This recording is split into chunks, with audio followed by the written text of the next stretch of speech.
Before their reunion, both Connie and Tom had gone through major life changes.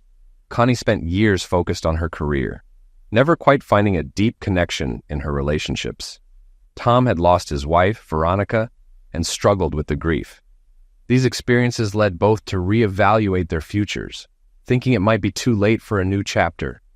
Their families had been close for years.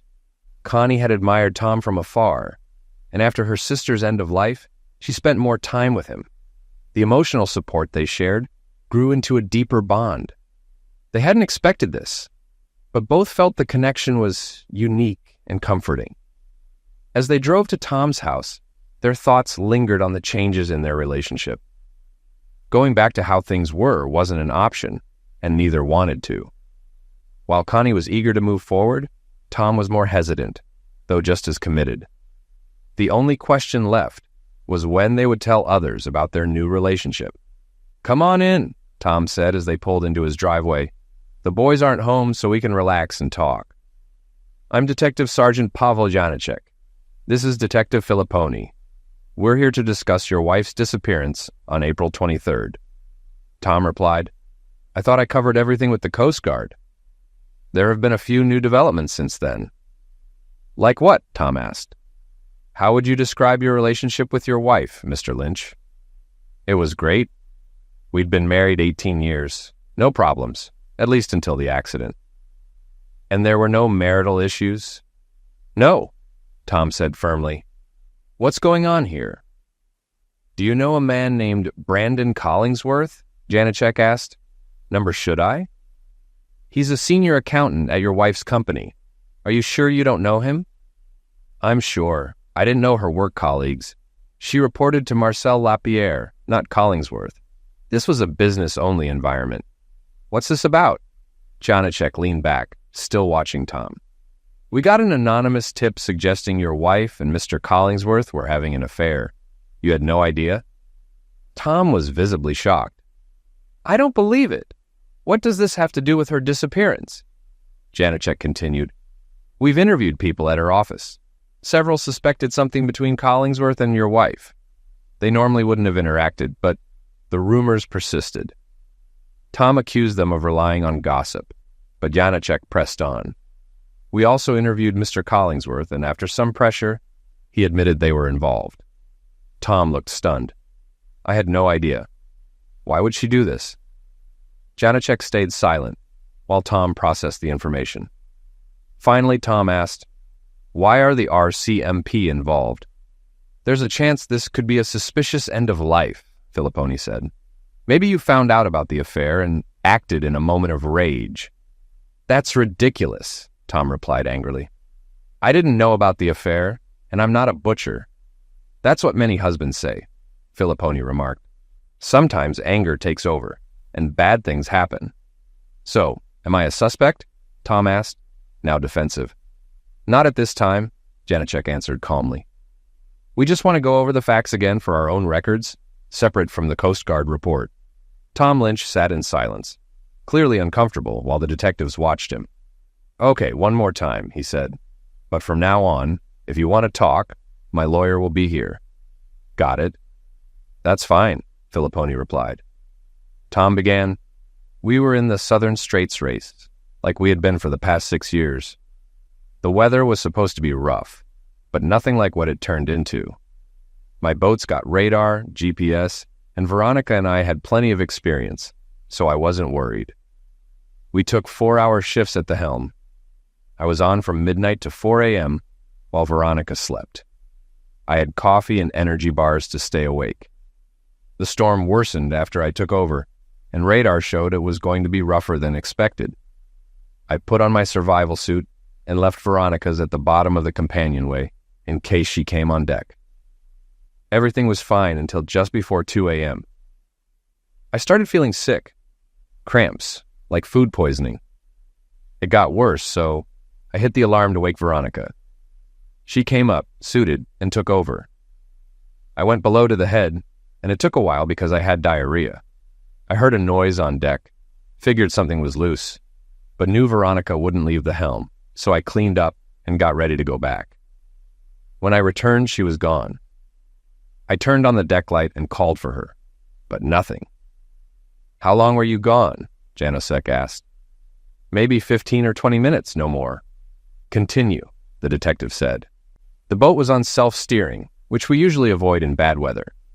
The noise I heard was from the inflatable. An oar had come loose. I checked below, thinking she might be in another cabin or head, but she wasn't there. It took me a few minutes to realize she'd gone overboard. I dropped the sails, started the engine, and circled back using the GPS. I called her name and turned on the deck light, but deep down, I knew it was hopeless. I made a distress call to the Coast Guard, and they have the recording. I kept searching, but the waves were too rough. The Coast Guard arrived around 4 a.m., but I knew by then she was gone. Even with her survival gear, the water was too cold. I lost her. "Her body's never been found?" Filipponi asked, already knowing the answer. Tom shook his head sadly. "Anything else that might help clear this up?" Janosek asked. "Number, I'm as confused as you are about the affair. I don't think it's connected to her disappearance." "As I said," Filipponi added, "an angry husband might seek revenge. If she was planning to leave you, maybe you knew a divorce would cost you half of everything, including your business." "How many times do I have to say it? I didn't know about the affair. It was an accident, a horrible accident." The detective sat quietly, watching Tom. Was he telling the truth? They had no proof otherwise. But if he knew about the affair, was it just a coincidence that she vanished without a trace? Coincidences were hard to believe in their line of work. "That's all for now, Mr. Lynch. Let us know if you plan to leave town. This case isn't closed," Filipponi said. Tom stood, clearly angry. "Next time I'll have my lawyer. I won't be your scapegoat while you try to make 2 and 2 equal 5. He left the room, unable to slam the door, thanks to the pneumatic closer. "What do you think?" Janosek asked his partner. "Hard to say. It all depends on whether he knew about the affair." "Yeah," Janosek nodded. "That's the key." 3 months had passed since Tom lost Veronica, and his life had been filled with turmoil. First came the grief. Then, a month ago, the revelation of her affair with a coworker named Collingsworth. Tom understood why the police were suspicious. He would have had a motive if he had known about the affair. It shifted his focus from mourning to dealing with the fallout. Veronica's parents were devastated, especially her mother, who seemed to blame Tom and had become distant. The only real support Tom received was from Veronica's younger sister, Connie. Connie, who once had a crush on Tom as a teenager, had grown into a successful, independent woman running her own interior design business. Tom's mother was also upset by Veronica's end of life, but she accepted it as a tragic accident. Having already lost Tom's father, who had been liquidated during a business trip to China, she poured her energy into supporting Tom and her grandsons, Verna and Tony. The twins were handling their mother's end of life better than Tom. Vern was focused on getting an academic scholarship, while Tony planned to join the family business.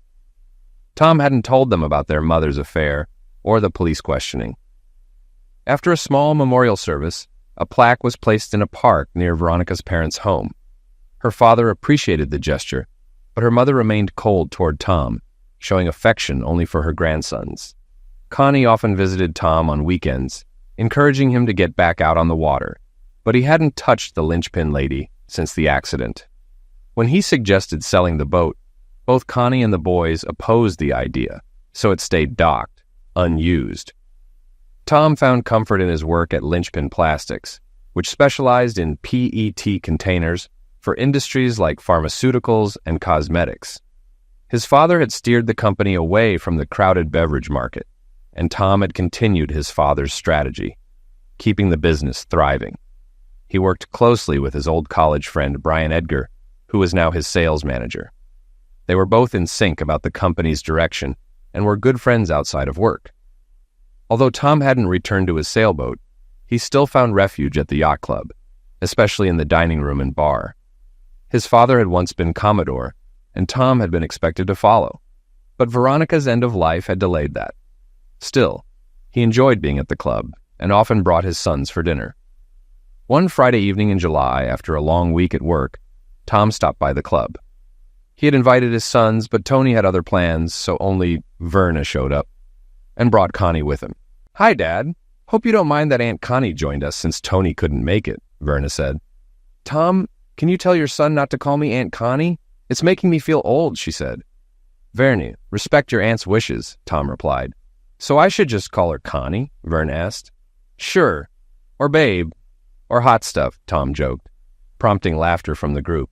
It was the first time in months that Tom could remember laughing. "Don't you dare, Verna," Connie said with a playful poke. "You may call me Connie or Miss Fairley, depending on the occasion." Vern shrugged and grinned at his father, and they all shared a light moment, something that had been rare in the past 3 months. Friday night at the dining room was seafood night, and each of them ordered a different dish. The food was excellent, as usual. The mood stayed light until the dessert tray came around. Connie and Tom passed, but Vern chose a huge New York cheesecake. Their waiter quickly brought 3 forks, anticipating they'd share. "I need to stop eating here," Tom joked, leaning back. "I'm going to hit 300 pounds soon." "Nonsense," Connie replied. "You still look great, just like when you dated my sister." "Ooh, someone's got the hots for Dad," Vern teased. "Careful," Tom warned. "This is family, not one of your teenage chats." "Relax, Tom," Connie said. "Vern didn't mean any damage, right, Vern?" "Yeah, sorry, Dad," Vern said, looking concerned. "I'm not upset," Tom said quietly, glancing at Connie. "But some topics aren't for public or private talk." "Party pooper," Connie grinned.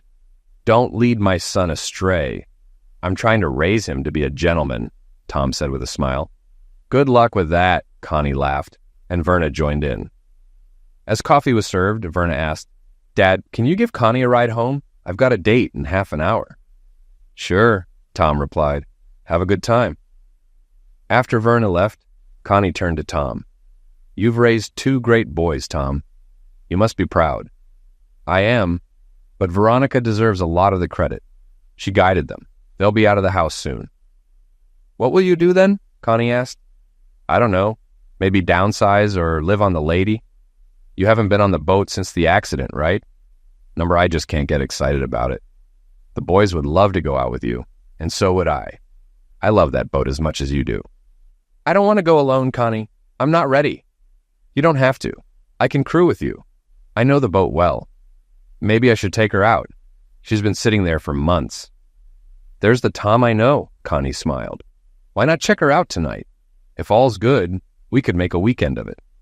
Tom hesitated, wondering how the conversation had moved so fast. "Can I trust you to behave?" he grinned. "Of course," she smiled. "Vern was right. I've had a thing for you since I was 14. I knew that, but I never took advantage. And after that, I was married. I took those vows seriously." "I can tell," Connie said quietly, looking at her cup. Tom broke the silence. "Let's go check the boat." "Yes, let's."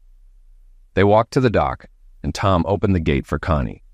As she passed, she brushed against him, not by accident. Tom watched her head toward the linchpin lady.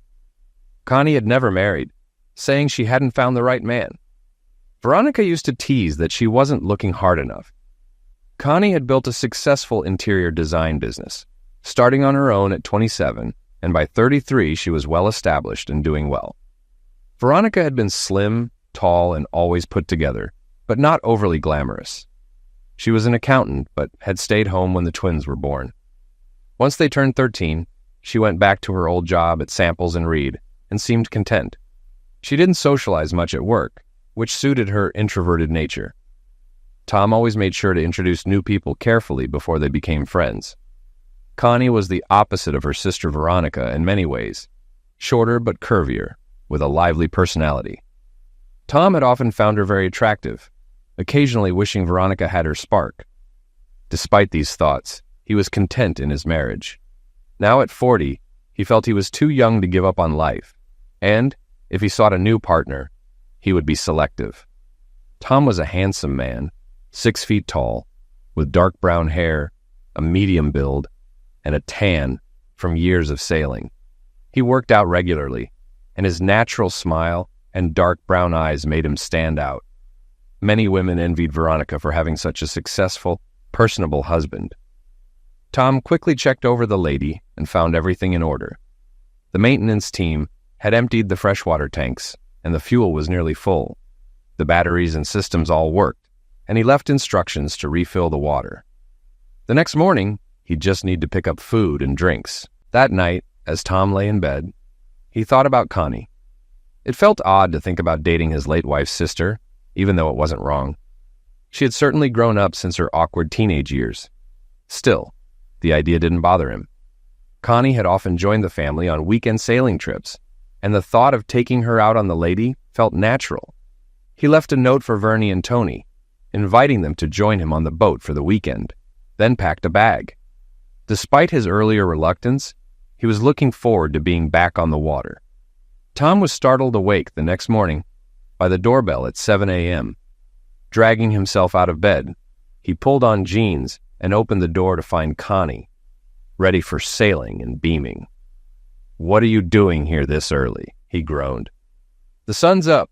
Let's go," she chirped. "Come in. I need to get ready. Make some coffee." "Sure. And don't forget your overnight bag." "I've got it packed," Tom replied. 15 minutes later, Tom was showered, dressed, and carrying his bag. The boys hadn't stirred, likely due to a late night. Connie held up Tom's note to the boys, smirking. "Looks like it's just you and me for the weekend." Tom smiled faintly.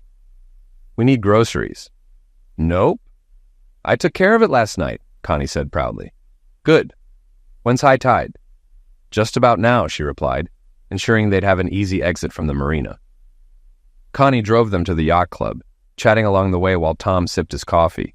They loaded the supplies and bags onto the boat in the cool morning sun. Connie expertly untied the lines as Tom carefully navigated out of the marina with the bow thruster. The diesel engine hummed as they headed toward the open waters of Georgia Strait. There wasn't much wind, but they had no set destination. Tom kept the motor running, scanning for a breeze. "Where do you want to go?" Tom asked, as they stood together in the cockpit. "Somewhere sunny, warm, and private," Connie replied, giving him a satisfied look. Tom grinned, fully aware of Connie's intentions. He had known about her attraction to him for years. When she was 14 and he was 21, it had been awkward. Later, as she grew into an attractive woman, he sometimes avoided being alone with her. But Veronica had laughed it off. Now, with both of them single, things felt different. After Veronica's end of life, Connie began checking in on him, taking care of the boys, and handling household tasks, all while managing her own business. Tom didn't mind. Connie's positive energy was a welcome relief after everything that had happened. He often saved his memories for private moments, especially at night. Sleeping alone felt strange, especially after Veronica's scent had faded from the sheets. The two of them had rarely been apart, traveling together to trade shows in places like Chicago and Dusseldorf. His thoughts drifted back to the detectives. It was still hard to accept that Veronica had been unfaithful, but the evidence was clear. Others knew and talked. He had no choice but to accept it as fact. "A penny for your thoughts?" Connie asked, breaking his reverie. "Just reminiscing," Tom lied. "Tom, you need to stop grieving. Your sons and even my parents have accepted it. You have many years ahead that could be happy if you let them," she said gently. He nodded. "I suppose you're right. Is that what this weekend is about?" "Exactly. You're still young, and what happened wasn't your fault. It's time to move forward, and you know I'm here to help." Tom smiled. "You've been a great support, Connie. I don't know if I've said it, but having you around has been a big help." She smiled back and gave him a hug. "Where are we headed?" she asked. "I thought Saturna. Maybe anchor at Winter Cove." "Perfect," she said enthusiastically. "Great. Take the helm, and I'll get some coffee in Danish." As Tom made his way below deck, he noticed the wind was finally picking up. They could sail once they finished their snack. His father had bought the linchpin lady from a business associate who was desperate during a divorce, then refurbished it to modern standards. The boat had been the site of many family weekends, and it had proven its worth during the storm when Veronica was lost. Tom couldn't help but wonder if he could have done something differently to save her, but then there was the affair. The confusion and regret weighed on him. He returned to the cockpit with coffee and Danish, and they ate in comfortable silence, enjoying the view as they sailed west into Georgia Strait. They'd turned south toward the Gulf Islands later. The waters were calm, though they kept an eye on ferry traffic. After their snack, they raised the sails. Tom and Connie were a well-practiced team. The winches made raising the Genoa and mainsail easy. The Lady wasn't built for speed, but was a comfortable cruiser, perfect for them. The wind was still light, but they made good progress under sail, gliding over the gentle chop. Sunglasses and sunscreen were necessary as they sailed under the bright sun. Connie handled the helm with confidence, as she had done many times before. She had often joined the family on sailing trips, and Tom had always appreciated her help, both on deck and in the galley. By late afternoon, they arrived at Winter Cove on Saturna Island. Their favorite anchoring spot was free. Tom carefully guided the Lady into position, while Connie handled the anchor, following his directions. The cove was sheltered from the wind, and they settled in comfortably for the evening. When Tom was satisfied with the anchor, he signaled Connie to cut the engine. The sudden quiet was always striking. No traffic or planes, and the jet skis were gone for the evening, leaving them in peaceful solitude. "What's for dinner, Connie?" Tom asked. "Pork and beans on a paper plate," she joked with a straight face. "You liar," Tom laughed. "What did you really bring?" "A variety of cold cuts, cheese, coleslaw, fresh rolls, and lemon tarts." "Sounds healthy," Tom grumbled. "What about wine?" "Do you still have that Spanish red, Castillo something?" "Yup. Want to start with a Beaujolais I opened?" "Sure. I'll handle dinner while you set up the table," Connie offered. They set up at the back of the cockpit, enjoying the last of the sunlight. Tom grabbed the Beaujolais from the cooler and opened the Spanish red to breathe. They clinked glasses in silent toast. The food exceeded Connie's modest description, and there was plenty left for the next day. "I'm glad you decided to do this, Tom," Connie said. "Go sailing?" "Yes, and invite me along." "Wasn't it your idea?" Tom teased. "Would you have gone without me?" she asked. After a pause, Tom admitted, "No, probably not." "Any regrets?" she asked. He smiled. "None." They ate quietly, enjoying their wine and the peaceful surroundings. After a while, Connie spoke again. "Tom, do you know the 5 stages of grief?" Tom looked at her surprised. "Yeah, vaguely. Denial, anger, bargaining, depression, and acceptance, right?" "Exactly. Where do you think you are?" "I haven't thought about it much. There's no denying Veronica's gone, and I was angry, blaming myself. Depression hit hard, but I think I'm working through it. The pain is still there, though." "So, are you nearing acceptance?" she asked. "It's more complicated than that. There are things I found out that change everything," Tom replied, his voice heavy with meaning. Connie's expression shifted from confusion to realization. "She cheated on you, didn't she?" she asked angrily. Tom was taken aback by how quickly she guessed. He nodded, but didn't say anything. "That selfish, stupid woman," Connie fumed. "How did you find out? I don't want this getting out to the family. It would hurt too many people. She's gone, so what's the point?" "I agree. It would devastate my parents and your boys." Tom hesitated, then explained. "The RCMP called me in for an interview about the accident. At first it seemed routine, but then they asked about a senior manager at Veronica's office. I didn't know him, but they hinted at an affair. Eventually, the guy admitted to it. It had been going on for months." Connie was stunned. "How could she do this to you?" Tom shook his head. "I had no idea. The police even wondered if I knew about it and did something to her." Connie sat silently, processing the information. After a long pause, she asked, "Is that why it's been so hard for you to move on?" Tom nodded. "Yes. Not only did I lose her, but I also can't understand why she betrayed me, the boys, all of us." Connie sighed. My sister was always selfish. We never got along growing up. Maybe she resented me for being the younger, unexpected child who got a lot of attention. But when you came along, I could see her scheming. You were a catch, handsome, smart, and set to inherit your dad's business. She knew exactly what she was doing. Tom listened quietly as Connie spoke, a hint of dark humor in her voice as she reflected on their shared history with Veronica. Tom chuckled, knowing Connie wasn't revealing anything new about her feelings for him. I was helpless, Connie said. Too young and awkward back then, but you always treated me well. You were my Prince Charming, even though I knew I'd lose you to my sister. I cried myself to sleep, wishing I was older and prettier. Once I got older, she stopped giving me a hard time because she had you and the life she wanted. You were never ugly, Tom protested. You were just growing up. By the time you turned 16, you were beautiful, and you've only gotten more beautiful since. I'm surprised no one swept you off your feet. Connie gave him a serious look. You don't get it. I was waiting for you. Every guy I dated was compared to you, and none of them measured up. Tom, surprised, leaned back and sighed. You waited 20 years for your sister to mess up? She nodded. Futile, I know. Veronica had you and everything she wanted. You gave her everything. New cars, vacations, a big house. And she took you for granted. I never knew, Tom admitted. I thought I was just giving her what she deserved for being a good wife and mother. There were no signs she was unhappy or cheating. She was selfish, Connie said.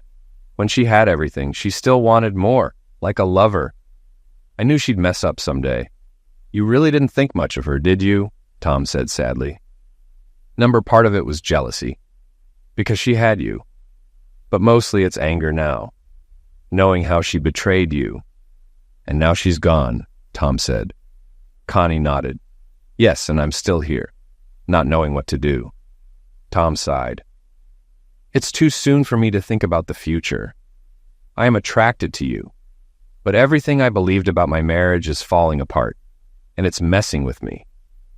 I might need therapy to sort this out. Therapy? Really? Connie asked, surprised. Maybe. I need to get my life back together for the boys, the business, and myself.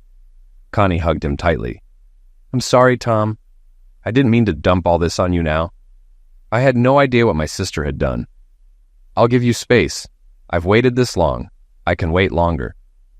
Tom held her close, unsure of his feelings. Was it love or just confusion? He needed to figure it out before making any decisions. They finished the wine in silence, sitting apart, but not distant. The stars appeared, and Tom found himself thinking about the satellites orbiting above, always watching from a distance. The quiet of the cove was interrupted only by the occasional jet from Vancouver. As the night settled in, they buttoned up the cockpit and went below. Tom slept in the forward stateroom, and Connie chose one of the aft guest rooms. The boat could sleep 7, though it had rarely been full in recent years, usually just Tom, Veronica, the boys, and sometimes Connie. Tom woke early on Sunday as the cabin filled with light. Knowing he wouldn't fall back asleep, he grabbed some clean clothes and headed to the forward head for a quick shower and shave. When he emerged, Connie was already in the galley, wearing a sheer dressing gown and making coffee. Morning, he greeted her with a smile. Hey, did you sleep well? Yeah, you? Okay, but we did talk about some heavy stuff last night, she admitted. I didn't mean to burden you with that. No, I'm glad you told me. It's something I needed to know. Tom noticed her translucent gown showing her figure clearly and felt a familiar attraction. While he had seen her in bikinis before, things felt different now. With Veronica gone, he found his inhibitions slipping. He poured himself a bowl of cereal, knowing Connie wouldn't want a big breakfast. She soon disappeared into the shower while Tom ate, contemplating how much things had changed in his life.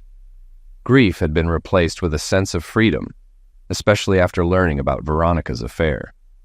For the first time, he realized he was free to pursue other women, like Connie. When Connie returned, dressed in snug shorts and a tank top, Tom jokingly asked, Are you going to be warm enough in that? I'll layer up if I need to, she teased. Besides, it's easy to take off layers. As they prepared to pull anchor, Tom reflected on how his attitude had shifted in the past month. Veronica's betrayal had broken his emotional ties, but he was still figuring out how long he should wait before moving on. Was he worrying about what Connie's parents, his mother, or even the RCMP might think? Or was it time to focus on his own happiness? They motored out of the cove, heading through Active Pass and into Georgia Strait, enjoying the calm morning. It was peaceful, with few boats out yet. Tom and Connie decided to raise sail despite the light wind, hoping it would pick up later. "Can you take the day off tomorrow?" Tom asked. "I could, especially since I've got my phone with me. I'm thinking of playing hooky." "Good idea. I'll let the office know I won't be in either. We can find a place to stay and get a good meal."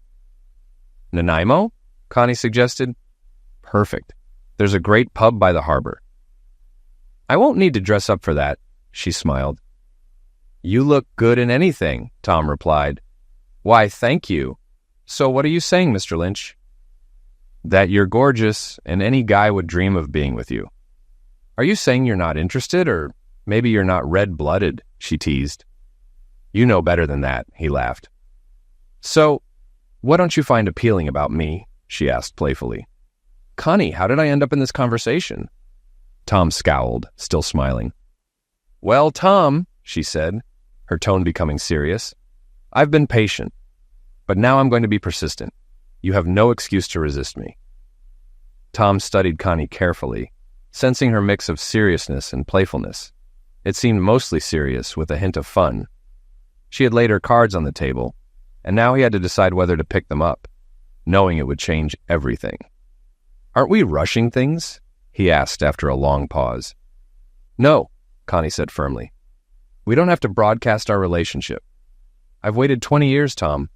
I'm 33, and my clock's ticking. I want you, and I want a child with you. Can I make it any clearer?" Tom was stunned by her directness. He had never heard her be so open about what she wanted, especially declaring her desire for a child with him. He wasn't sure how to respond. "You've made it clear," he said. "What do you expect me to say?" "You're supposed to tell me you've had feelings for me for 15 years and can't wait to get me into bed," she joked, her humor returning. "Oh, is that all?" Tom replied. "One step at a time," she grinned.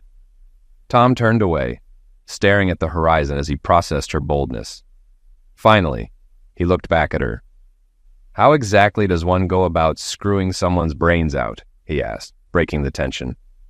Connie burst into laughter, releasing the tension of the moment.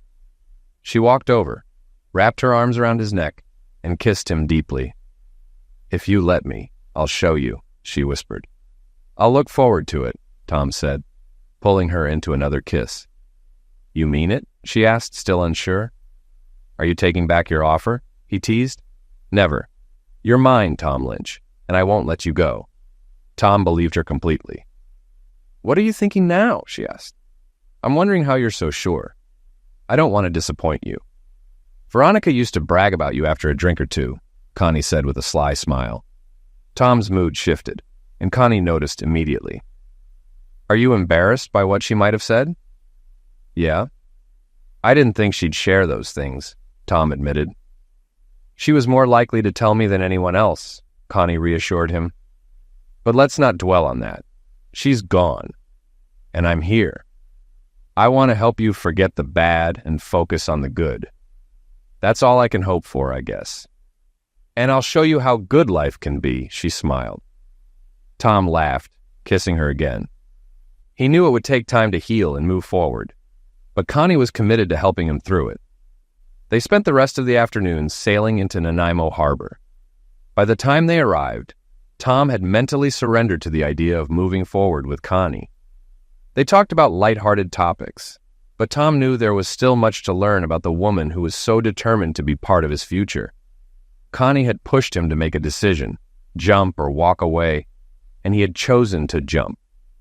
She was excited but remained patient, knowing they had too much in common for it to fail.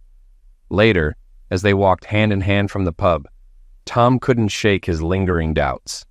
He had made a commitment to Connie, but he wasn't sure what kind of commitment it was. Perhaps it was just about Zex, though he knew Connie saw it as something much deeper. "You're awfully quiet," Connie said as they reached the dock. "Second thoughts?" "Maybe," Tom admitted. "I feel guilty, like I'm cheating on Veronica. I know it's crazy, but it's there, nagging at me." Connie stopped and looked at him with genuine sadness. "I won't push you into anything you're not ready for. I know what I want, but not at any cost. I'll give you time to decide when, or if, you're ready." Tom smiled. "Thanks. You're special, and I do love you. I'm just not sure what kind of love that is yet." Connie smiled back, resigned to be patient once again. She knew when the time came, she wanted it to be for good. They boarded the boat and went below to the lounge, where Tom poured them each a brandy and turned on the TV. They sat in silence, watching a PBS special featuring a rock star, using it as a distraction until bedtime. Tom kissed Connie goodnight and headed to the forward stateroom. Connie sat for a while, thinking about how close she had come to getting Tom to commit, but he hadn't yet. She knew better than to push further that night. It could ruin everything. However, she wondered how much longer she could wait. If Tom wasn't going to be part of her life, she needed to move on. Meanwhile, Tom lay awake in his bunk, replaying their conversation. Had he hesitated out of fear? He was torn between his desire for Connie and the uncertainty of what it meant. Veronica's infidelity still haunted him, and while he tried to view her as unfaithful, it didn't bring him closure. The image of their once perfect marriage felt shattered. After hours of lying awake, Tom got up. He noticed the lights were out, and Connie's door was closed. Grabbing a beer, he plugged his headphones into the stereo, letting soft rock soothe him. He eventually dozed off, but his dreams were vivid. Connie crying, Veronica's scent lingering, and a soft kiss that startled him awake. When he opened his eyes, Connie was kneeling before him, smiling. It had been her kiss, her scent. He rubbed his eyes and took off his headphones. "I must have fallen asleep," he muttered. Connie grinned, holding up the half-empty beer bottle. "Drank yourself to sleep?" "What time is it?" he asked. "About 2. "Couldn't sleep either." Tom shook his head. "Number you?" "Same. You were dreaming pretty intensely," she said. "Talking in your sleep." "Veronica never mentioned that," Tom replied. Connie leaned closer. "You were crying in my dream," Tom blurted out. "I wasn't crying," Connie reassured him. "Must have been in the dream." Tom hesitated, then admitted, "I didn't want to hurt you in the dream." Connie, still kneeling with her arms on his thighs, looked up at him. "You care for me, don't you?" she asked softly. "You know I do. I'm just trying to figure out if it's more than that." After a long pause, Tom looked into her eyes. "Connie, will you stay with me tonight?" She nodded, helping him up and leading him to his stateroom, knowing this was the moment she had been waiting for. The next morning, Tom woke with Connie's body pressed against him. He glanced at the clock. It was past 8. His mind wandered back to the previous night and the dream. What did it all mean? He wasn't sure, but one thing was clear. He had made love to Connie, and it felt right. Connie stirred and smiled. "You're awake," Tom nodded. "I was thinking about last night. I wanted it to be perfect for you." "It was?" she said with a contented yawn. "I've never felt so good." Tom smiled. "I don't want this to be a one-time thing. I can't do that." Connie grinned. "Did you really think I'd be okay with just one night?" Tom sighed. "I don't know. My head's a mess." She wrapped her arm around him, pulling him closer. "I'll make it better, Tom. I promise." He held her tightly. "I believe you, Connie. I really do." Connie stood behind Tom, her arms around his waist as he steered the lady toward Howe Sound. The wind had shifted west, speeding up their journey. It was a quiet Monday morning, with little traffic on the water. Most people didn't have the luxury of skipping work that day. As Connie thought about the past night and morning, she marveled at how their relationship had changed. What had started as a surprise had become real love, far beyond what she expected. Making love with Tom had been perfect, confirming that he was everything she had dreamed of for years. Now, being with him felt like a dream come true. They reached Fisherman's Cove at half-tide, making docking easier. Connie quickly tied off the boat, and they silently loaded their gear onto a cart and headed to the parking lot. The drive back to Tom's house was quiet, both lost in thoughts about how much had changed. Their relationship was different now, and there was no going back. Though it was a big step, neither wanted to return to the way things were. When they arrived at Tom's house, he invited her in, knowing the boys wouldn't be home. Inside, Mrs. Calderon, the housekeeper, greeted them, surprised by their early return. Tom and Connie made their way to the deck with glasses of wine, where they could talk privately. After some hesitation, Tom finally asked, "So, what's next? Is it too soon to tell the boys or our parents?" Connie thought for a moment. "Probably. I don't feel the need to rush into telling anyone yet. We're still getting used to this ourselves. There's so much we don't know about each other." Tom smiled. "What happened to full speed ahead?" She laughed softly. "I'm not having second thoughts. I've waited too long for this. I just don't want to hurt anyone, especially our parents. They might think we're moving too fast." "What about the boys?" Tom asked. "I think they might already suspect something. I feel comfortable around them, and I think they're comfortable with me." Tom looked thoughtful. After a pause, Connie reached for his hand, giving it a reassuring squeeze, but they remained quiet. Meanwhile, Mrs. Calderon watched them from the kitchen window, smiling. By the end of the afternoon, they agreed to keep their relationship private for a while longer. Though Tom doubted they could keep it secret for 3 months, they were willing to try. For a while, things went smoothly. August was hot and dry, and Tom and Connie spent every weekend sailing on the Lady. The boys, uninterested, always found reasons not to join, which gave Tom and Connie the privacy they enjoyed. When the boys returned to school, little changed for Tom. He was glad they'd be home most nights. The chaos after Veronica's end of life had overshadowed the months from April to June. During the summer, Vern balanced studying for his scholarship exams and spending time with his girlfriend, while Tony worked at Linchpin Plastics in quality assurance. Tom was busy with his own work, but thought of Connie every day, eagerly waiting for their weekends together. He grew more certain of his love for her. Thoughts of Veronica faded, and his dreams of her had stopped. Connie had replaced those memories, and he realized he rarely thought about Veronica anymore. But on September 1st, Tom received a call from the family lawyer, Malachi Wise. "Hello, Tom. It's been a while. How are you?" Malachi asked. "I'm fine. What's up?" Tom responded. "I wanted to ask why you haven't come in to discuss Veronica's will.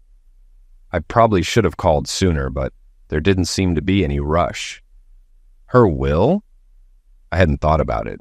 She hasn't been declared officially dead yet, just missing and presumed drowned." "True, but we can still review the will, just not act on it yet. Let's set up a time to go over it and tie up a few other loose ends from her estate." "Okay, Friday before noon works," Tom agreed. On Friday, Tom arrived at Malachi's office, and they headed to lunch. Over the meal, they caught up. Tom shared how he had been spending time with Connie, and how she had helped him move forward after Veronica's end of life. Malachi asked about the boys, and Tom reassured him that they were doing well in school. As they finished eating, Malachi turned to the main reason for their meeting. "Tom, did you know Veronica added something to her will just 2 weeks before she disappeared?" Malachi asked. "No, I didn't. What kind of addition?" "She left a sealed letter for you. The contents of the will didn't change, but she included this letter. Since you already have a copy of the will, you can read the letter now if you like." Tom was puzzled. "And this was just before the accident?" "Yes, on March 29th, a little under 3 weeks before she disappeared." "I have no idea what it could be about." "Let's go back to your office and I'll read it there," Tom suggested. Malachi agreed, and they wrapped up lunch to head back. They walked back to Malachi's office in silence. Once inside, Malachi asked his secretary not to interrupt and closed the door behind them. He sat at his large cherry desk, inherited from his father, looking every bit the seasoned lawyer. He pulled out a folder, laying it on the desk, and opened it. Inside were the original will, a cream-colored envelope, and some other papers. Nothing has changed in the will since you and Veronica filed it.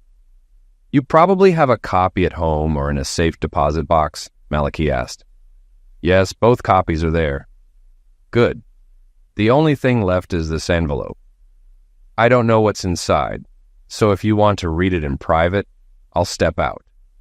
Thanks, Tom replied, as Malachi left the room, closing the door quietly behind him. Tom stared at the envelope, his name written on the front, in Veronica's familiar handwriting. He hesitated, dreading what it might contain, but curiosity won. He used Malachi's letter opener to slice it open and found several pages of Veronica's neat handwriting. His stomach tightened as he began to read. My dearest Tom, by the time you read this, I will be gone. I'm sorry for the pain I've caused, but I need to explain why. Earlier this year, I was diagnosed with ovarian cancer. My doctor was honest. My chances of survival were only 1 in 5. I made a selfish decision not to undergo treatment. I didn't want to suffer through chemotherapy, radiation, or the pity of others. I chose to let the cancer take its course and end things on my own terms. I've kept this secret from you and everyone else. I didn't want anyone to suspect. I've acted selfishly in other ways too. Not long before my diagnosis, I began an affair. It doesn't matter with whom, and no, you don't know him. I did it because I wanted the thrill of something forbidden. It was selfish and I regret it. I thought I could end it quickly, but it dragged on. Comparing him to you, he failed in every way. It wasn't worth it, but I did it for me. I've tried to write this letter for weeks. I know I don't have much time left. You may have already noticed changes in me, but I can't let things go on this way. I love you, Tom, even if I didn't always show it. Please don't share this letter with our boys or my parents. When the autopsy is done, they'll learn about my illness. You will move on, Tom, and there is someone who loves you more than I ever could, Constance. She has loved you from the start and will never hurt you the way I have. With her, you will find true happiness.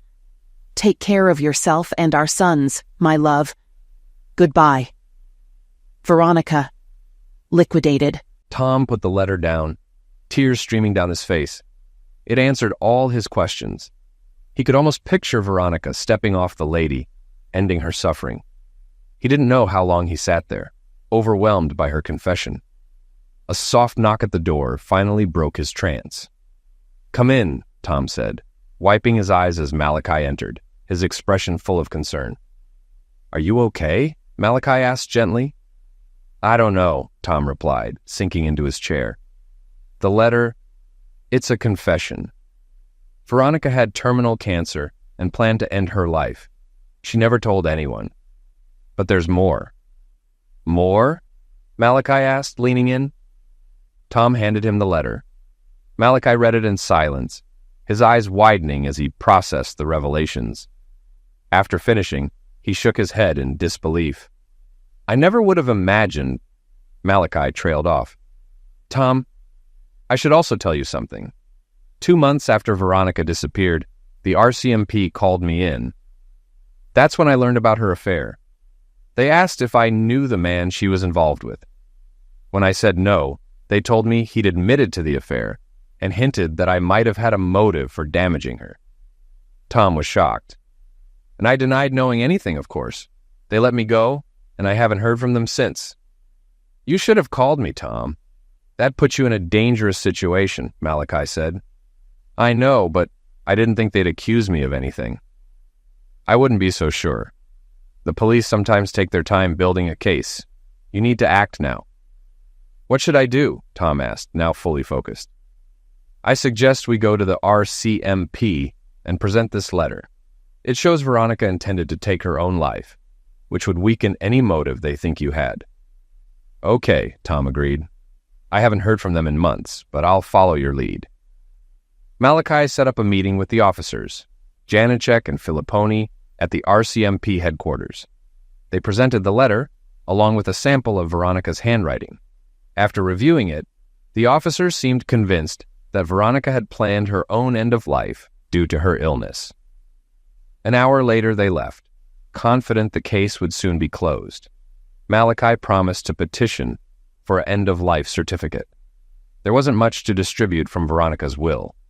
Mostly her jewelry, clothes, and car. Tom decided Verna would inherit the car to commute to SFU, and the jewelry would be kept for his son's future wives, except for a diamond pendant Veronica had left to Connie, a piece Connie had always admired. In an odd way, the letter gave Tom closure.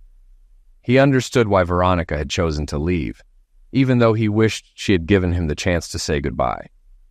As for her affair, it would remain a secret between Tom, the police, Malachi, and Connie. He didn't want her memory tarnished by it. When Tom got home, he called Connie. "Can I come over? I have something to show you." "Of course, Tom. When will you be here?" she asked. "I'll be there in about half an hour," he said. "I'll let Mrs. Calderon know I'm out for the evening." "I'll have something ready for us," Connie replied, her voice warm. True to his word, Tom parked his Audi at Connie's townhouse half an hour later. As he approached the front door, it opened before he could knock, revealing a smiling Connie. "Hi, lover," she greeted him, wrapping her arms around his neck and kissing him deeply. "Hi," he replied when she let him go. They sat together on the sofa, exchanging a few more kisses before Tom placed a cream-colored envelope on the coffee table. "What's that?" Connie asked, curious. "I met with Malachi Wise today. Veronica left this letter with her will, to be opened after her end of life. She gave it to him just before she disappeared. You should read it." Connie nodded, sensing the seriousness in Tom's voice. He handed her the letter and poured 2 glasses of wine while she read. When he returned, he saw tears running down her face. She finished reading, set the letter down, and hugged Tom tightly. "I had no idea," she whispered. "She hid everything so well." "I know. She fooled all of us. It explains what happened that night on the Lady." Connie wiped her tears. "My poor sister. Hiding her illness. She really was a great actress. And now, I need to be careful. Cancer runs in families." "I hadn't thought about that," Tom admitted. "Tom, we can never tell my parents, the self-destruction or the affair. It would destroy them." "I agree," Tom said. "I won't tell the boys or my mom either. They don't need to know. I'll put the letter in the safe deposit box, but if you'd rather I destroy it, I can." "I don't know," Connie said, her voice shaking. "Let's just put it away for now and decide later." "Okay, I'll store it tomorrow," Tom assured her. Dinner that night was quiet. Later they sat together on the sofa, half watching TV, but too distracted to focus. Eventually, Connie took Tom's hand and led him to the bedroom. They made love with tenderness, as Tom knew Connie needed comfort, not passion. He stayed with her that night, understanding she needed his warmth and presence. The letter had changed Connie's feelings toward her sister. She could almost understand why Veronica had acted the way she did, but the affair, which started before the diagnosis, still confused her. What surprised her most was Veronica's acceptance of Connie's love for Tom, almost as if she didn't know her sister at all. Later, as they lay in bed, Tom spoke softly. "Connie, I think it's time we tell the boys and our parents about us. I love you and want to marry you. Everyone should know." Connie smiled, touched. "I want that too." "Tomorrow will be a new day for us," Tom said,